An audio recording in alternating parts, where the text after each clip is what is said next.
I have people who are experiencing their first ever comedy event, and they're not accustomed to laughing for long periods of time. And they get so excited and so involved with the show that they forget. They forget to do a very basic thing called breathing. You'd be amazed how many times I've seen this in the front row. Just and they pass the hell out. The messed up part is only I can see what's happening. And they're usually like, Fluffy, do something. I'm like, do something.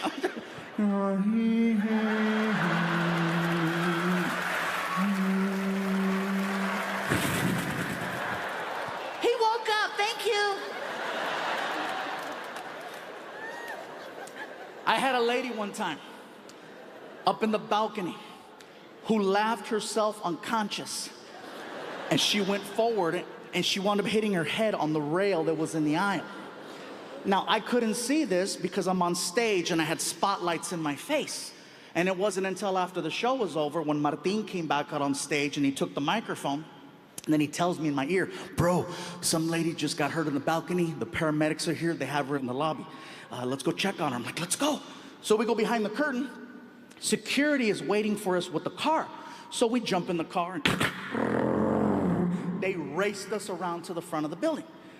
Now, as soon as we get to the front, we see an ambulance. We start walking in. And now, not to take anything away from this serious moment, because this really did happen, it's a little bit funny in the sense that my show just finished and people are now starting to leave the building. They just saw me on stage a minute ago and now they see me walking in the front door. You gotta see it through my eyes,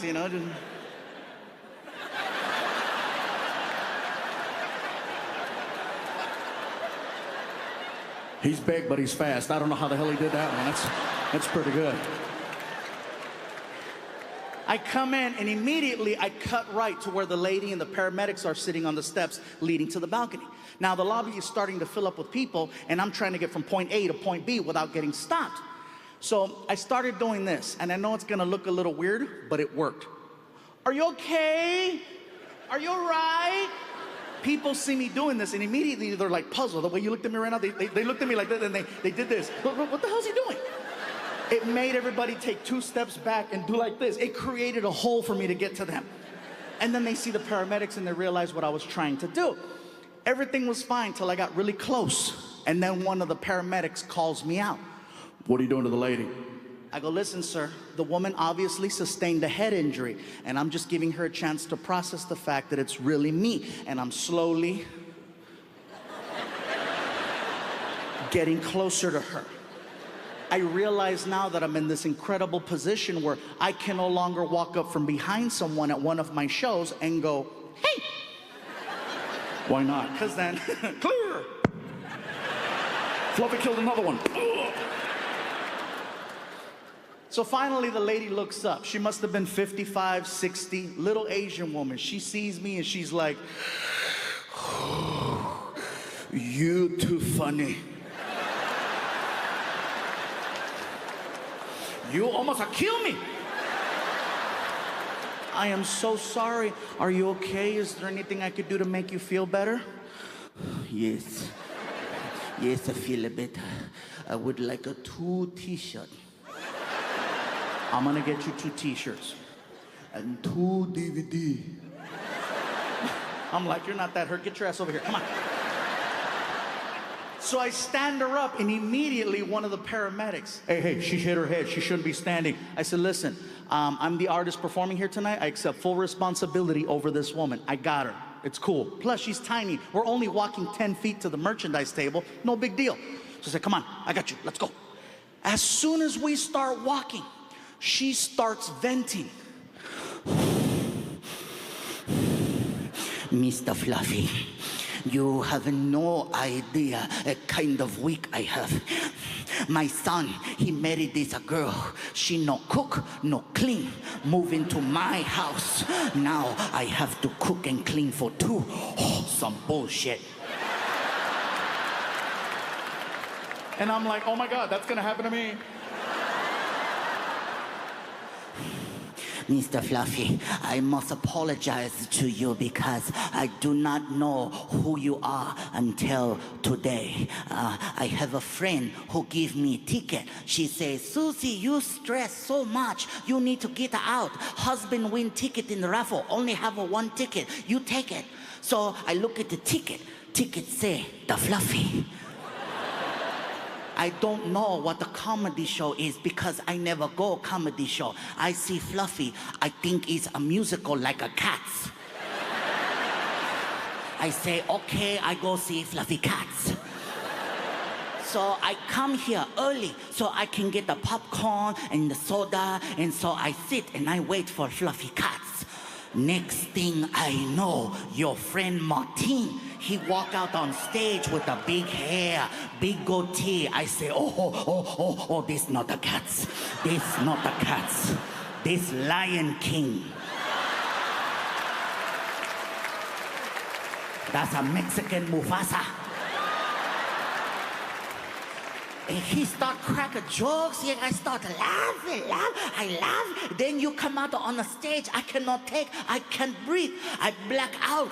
And when I wake up, I have an ice pack on the head, blood in the eye, and the two young white paramedics, they both touch me right here. They say, are you okay? Are you okay? Are you okay? What did you tell them? Oh, never better. Susie, never have a two young white men touch me right here same time. Oh, your show very special, Mr. Fluffy. Very special. Your show like a Make-A-Wish. If I have a scar. You're gonna sue me. No. Not going to sue. If I have a scar and the friends ask me, hey, how you get the scar? Now I have a great story to tell. I'm going to say, two white men, same time.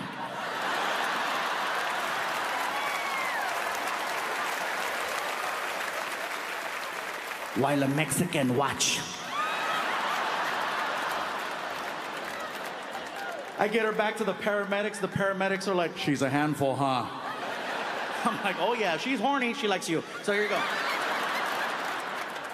As soon as I turn around, all I see is a lobby full of people and a bunch of cell phones. There's footage of what I just told you out there. Everybody was recording what happened. What I thought was cool is that everybody waited for me to finish with the lady and the paramedics, and then all of a sudden, when I turned around, just people started coming up. Some people wanted to shake my hand, some people wanted a high five. One guy just wanted to hug me, and he didn't say anything. He just hugged me, just, are you okay?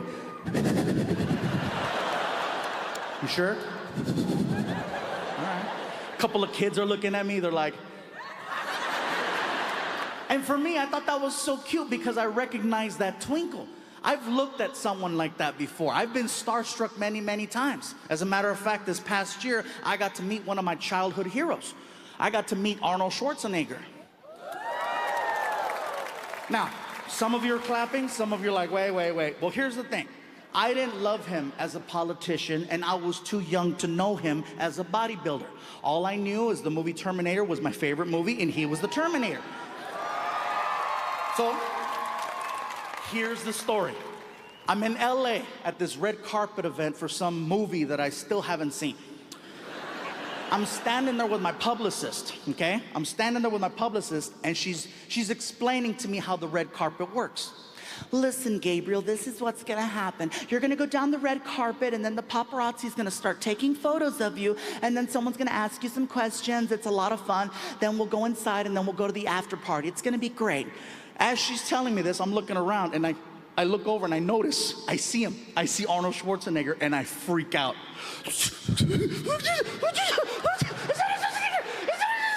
Relax. You've never met Arnie? I said, no, I've never met Arnie.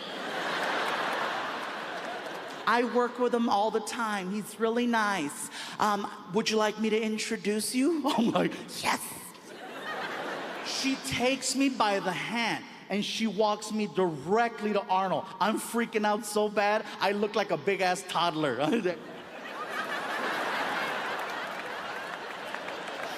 We get over to Arnold Schwarzenegger's area, and he's Arnold Schwarzenegger. He's already got a big group of people around him waiting to take a photo. So I'm just patiently waiting. As I'm watching him, you guys, I gotta tell you right now, no one on this planet is better at meeting people than Arnold Schwarzenegger. He is the greatest people meter I've ever witnessed. And the reason I say this is because when you meet him, he's very engaging. He grabs your hand, he pulls you in, he looks at you in the eyes, and he turns it on. When you meet Arnold, you get exactly what you think you're gonna get. It's awesome to watch. You know? How are you? So nice to meet you. You're so strong. You pump iron. Hey, look at you. This is incredible. Got these lights and this red carpet. This is incredible. Excuse me. How are you? Hey, you're so strong. You pump iron. This is incredible. Look at you. People are walking away from him, looking at their hand. They're looking at their hand, you guys. 10 minutes I'm watching Arnold Schwarzenegger light people up. And then I noticed something else. I noticed that Arnold has a handler, a guy who stands right behind him. And it's this guy's job to basically reset Arnold for the next person he's about to meet. Arnold Schwarzenegger will never cut off a conversation with the fan. The guy behind him listens in on the conversation, and he determines when enough is enough, and then he signals Arnold to cut it off and move on. Here's the signal. He grabs the back of Arnold's arm right there, 2 times. 1, 2. That lets Arnold know, cut it off, time to move on. Always to the left. Awesome to watch. This is incredible what these lights and these special effects is going on here. Excuse me. How are you? Nice to meet you. You're so strong. Hey! I'm like, oh. So I yell out to the handler, hey! And the handler turns around. Hit him! I want to meet him. Hit him! And he starts laughing because now he sees that I see how the Terminator is really working. So he gives me one of these. Next thing you know, he is lighting Arnold up. He is hitting Arnold so fast, Arnold can barely keep up. Excuse me, pardon me, excuse me, hello, how are you? Excuse me, pardon me, high five, high five, high five, high five, high five, pardon me, excuse me, hello, how are you? Very good. Pound, pound, pound, pound, pound, pound, pound, pound, pound, pound, pound, pound. He's coming down the line, coming down the line, coming down the line, and I'm just waiting. And I stick my hand out and he grabbed it. How are you, son? I recognize you. I know who you are. You're the comedian who does the joke about the Indian man trying to rob a bank, but he cannot rob the bank because they are making fun of him. And in my head, I'm like, he knows me! Outside, I'm like, yeah, that's me. You are hysterical. Give me your contact information. You are the funniest person. Excuse me. How are you? Nice to meet you. You're so strong. Meeting Arnold is like a really good roller coaster. You want to go to the end and meet him one more time. You know what I'm saying? It was so cool because I'm watching him and people started recording him. And for me, you guys, it's one of those things where I'm finding myself in a very interesting situation right now because I like hanging out. I like going out. I've been drunk in Chicago many, many times. I like to have fun. Here's the problem. I recently signed a contract with ABC Television in hopes of producing my very own sitcom for TV.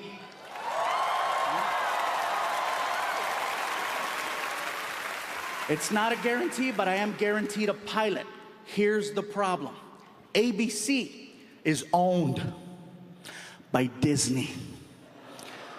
Disney is such a huge brand that anytime someone threatens the way you look at that brand, they are dealt with in a very un-Disney-like way.